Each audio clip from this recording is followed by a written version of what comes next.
Welcome to Triumph IAS. It's a daily mains practice question and answer series. This program is exclusively designed for UPSC CSE aspirants. In this video discussion, we will discuss UPSC CSE mains previous 25-year questions. Question number 1. What were the events that led to the Suez Crisis in 1956? How did it deal a final blow to Britain's self-image as a world power?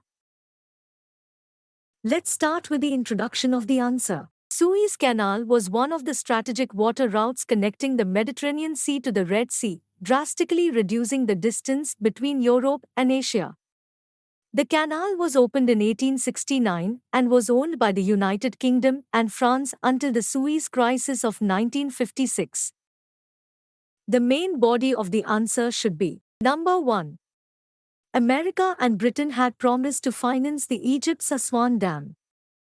However, in response to Egypt's growing ties with the communist Soviet Union, they decided not to finance it.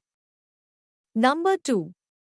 Provoked by the decision, the Egyptian President Gamal Abdel Nasser decided to nationalize the Suez Canal. Nasser declared martial law in the canal zone and seized the control of Suez Canal Company. Number 3. Britain and France feared that Nasser might close the canal and cut off shipments of petroleum flowing from the Persian Gulf to Western Europe. Number 4. Israel was traditionally hostile to Egypt, and therefore Britain and France found a natural ally in Israel. In October 1956, Israeli brigades invaded Egypt and advanced toward the canal. Number 5. Britain and France, following their plan, demanded that Israeli and Egyptian troops withdraw from the canal, and they announced that they would intervene to enforce a ceasefire ordered by the United Nations. Number 6. British and French forces landed in Egypt and started occupying the canal zone.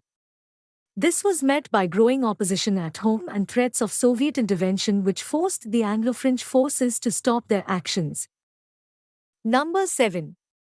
Finally, the United Nations evacuated the British and French troops, and Nasser emerged as winner of the Suez Canal crisis. Conclusion of the answer is, as consequence of this incident, British and France lost most of their influence in the Middle East. This way, the crisis dealt a final blow to Britain's self-image as a world power. Question number 2. How can the role of NGOs be strengthened in India for development works relating to protection of the environment? Discuss throwing light on the major constraints. Let's start with the introduction of the answer. The NGOs constitute a worldwide network interacting with governments and intergovernmental organizations in shaping environmental policies. A number of NGOs, both national and multinational, are involved in various environmental protection efforts in India. These NGOs are creating environmental awareness for undertaking measures like increasing afforestation, watershed management, disaster management, joint forest management, sustainable livelihoods, etc. The main body of the answer should be number 1. Many international NGOs provides high-end technical expertise, which can provide impetus to environmental protection work along with adoption of best global norms.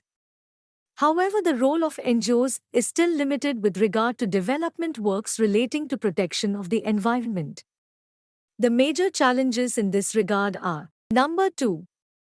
Local NGOs are better equipped with first-hand analysis of the situation. However, multinational NGOs dominate over local and small NGOs, thus creating disparity.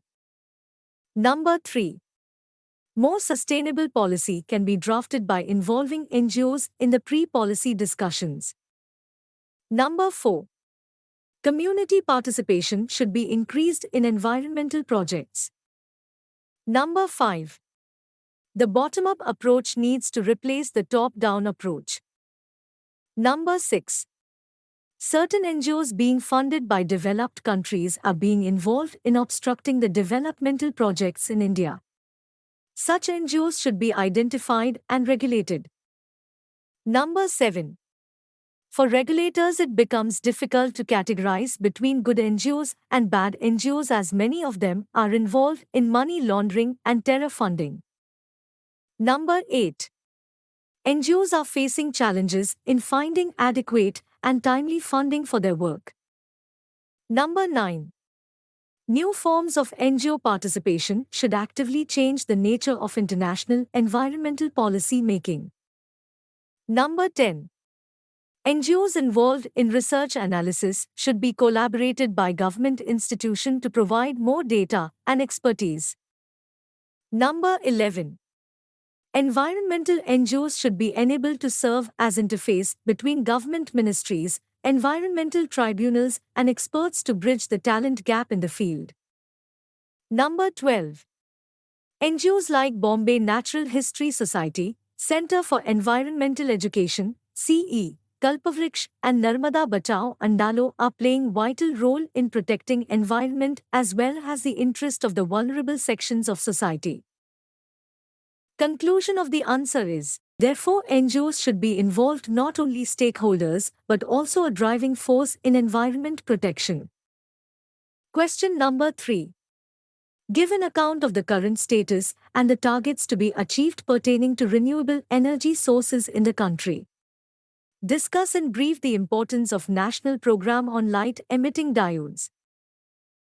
Let's start with the introduction of the answer. Renewable energy has been in the focus of India's energy programs from last few decades. India's quest for green energy has crossed a major milestone, with renewable energy, mainly winds and solar, surpassing the capacity of large hydroelectricity projects, which were once regarded as temples of modern India. The main body of the answer should be: Number 1.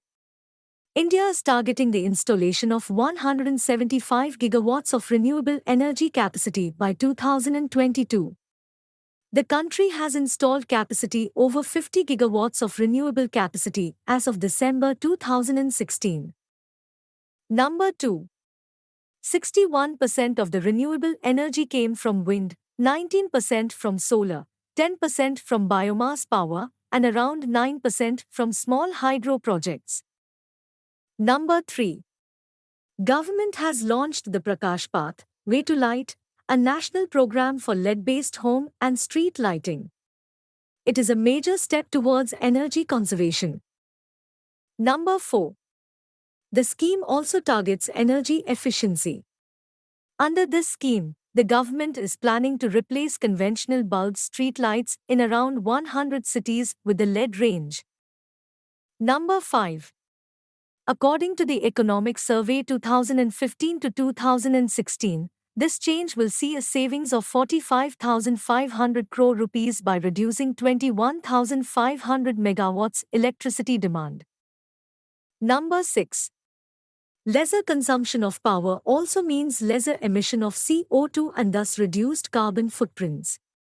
The National LED Program will also facilitate India's commitment towards significantly reducing its emission intensity by 2030 under its intended Nationally Determined Contribution (INDC). Conclusion of the answer is, this program will also help in mitigating the climate change by reducing the CO2 emissions. LED bulbs provide both cost and energy savings in the medium to long term. It will drastically reduce the consumer's electricity bills, thus contributing to the energy security and inclusive growth.